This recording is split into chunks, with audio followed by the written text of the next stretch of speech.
오늘 오후 3시 서울중앙지법에서 추경호 전 국민의힘 원내대표의 구속 전 피의자 신문이 열릴 예정입니다.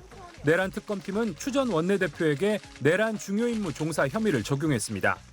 추 전 원내대표가 지난해 12월 3일 계엄 선포 이후 1시간 반 동안 비상의원총회 장소를 3차례나 바꾸면서 계엄 해제 표결을 방해했다는 겁니다. 영장 발부를 가를 핵심 쟁점은 표결 방해에 대한 고의성 여부입니다. 특검팀은 추 전 원내대표가 당시 상황을 제대로 알리지 않아 표결에 참여하지 못했다는 일부 국민의힘 의원 진술과 추 의원이 계엄 보름 뒤 계엄이 잘 됐으면 좋았을 것이란 취지의 발언을 했다는 국회 직원의 진술을 확보한 걸로 알려졌습니다. 하지만 추 전 원내대표는 경찰이 국회 출입을 막고 있어 당사로 장소를 옮겼고 한동훈 당시 대표의 본회의장 집결 지시 공지 후엔 이에 반하는 공지를 한 바 없다는 등 표결 방해 의도는 없었다는 입장입니다. 계엄이 잘 됐으면 좋았을 것이란 발언도 한 적 없다고 주장했습니다. 오는 14일 수사 종료를 앞둔 특검팀의 사실상 마지막 구속영장 청구가 될 전망인데 구속 여부는 이르면 오늘 밤이나 계엄 1년이 되는 내일 새벽에 결정될 걸로 보입니다. 만약 구속영장이 발부되면 내란 가담 책임을 물어 국민의힘 정당 해산 목소리가 높아질 수 있지만 기각이 되면 조희대 사법부에 대한 여당의 공격이 최고조에 오를 수 있어 파장이 예상됩니다. SBS 장훈경입니다.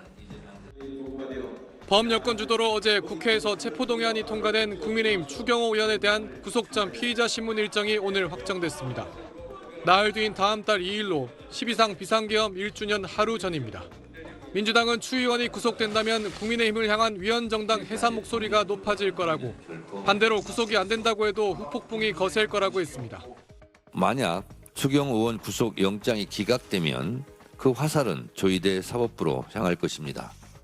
국민의힘은 추 의원에게 계엄 해제 표결 방해 혐의가 적용됐지만 당시 누구도 표결을 방해받은 사실이 없다며 정치 공작이 종식돼야 한다고 맞섰습니다. 법원은 법리에 따라 정당하고 공정한 판단을 내려주시기를 바랍니다. 계엄 당시 국민의힘 원내대표에 대한 법원의 1차적 판단인 만큼 결과에 따라 파장이 클 수밖에 없습니다. 패스트트랙 충돌 사건으로 기소된 국민의힘 의원들이 지난 20일 의원직 상실형을 면한 데 대해 검찰이 어제 항소를 포기한 걸 놓고도 여야 공방이 오갔습니다. 민주당에선 검찰이 징역형을 구형했는데 벌금형이 내려진 거라 검찰이 원칙에 맞게 항소했어야 한다는 주장이 제기됐고 그 규정에도 안 맞는 항소 포기이기 때문에 상당히 문제 있다라고 말씀드리겠습니다. 국민의힘에선 검찰의 대장동 사건에 대한 항소 포기는 괜찮고 이번 항소 포기는 문제란 주장은 납득하기 어렵다는 반응이 나왔습니다. 핑계를 대고 입맛대로 항의하는 모습에 대해서 진짜 사법농단을 더 이상 하지 마시기 바랍니다.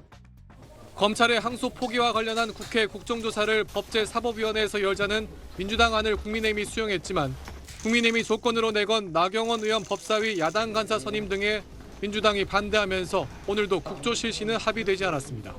SBS 손형환입니다. 가결되었음을 선포합니다. 국민의힘 추경호 의원에 대한 체포동의안이 찬성 172, 반대 넷, 기권 2, 무효 2표로 국회 본회의를 통과했습니다.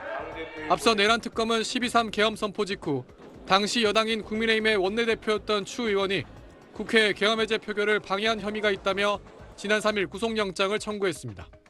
여러 객관적 증거에 혐의가 입증되고 사안의 중대성과 도주 또는 증거인멸의 우려 등에 비추어 구속을 필요로 하는 사유가 있다고 하고 추 의원은 불체포 특권을 포기한다면서도 악의적 정치 공작이라고 주장했습니다. 저에 대한 영장 청구는 국민의힘을 위헌정당 해산으로 몰아가 보수 정당의 맥을 끊어버리겠다는 내란몰이 정치 공작입니다. 추 의원의 신상 발언 도중 범여권 의석에선 내란이다, 사퇴하라 같은 고성이 나왔고 국민의힘 의원들은 표결에 참여하지 않은 채 본회의장 밖에서 규탄 대회를 열었습니다. 불법 수사, 불법 특검 규탄한다! 정치자금법 위반 혐의를 받는 국민의힘 권성동 의원의 경우 체포동의안의 국회 통과 닷새 뒤 법원의 구속 전 피의자 신문이 이뤄졌던 걸 고려하면 추 의원에 대한 구속 여부는 다음 달 2일 전후로 결정될 걸로 예상됩니다. 계엄 연루 혐의를 받는 국민의힘 의원에 대한 첫 구속 심사란 점에서 구속 여부에 따라 정치권은 경랑에 휩싸일 전망입니다. SBS 손형환입니다.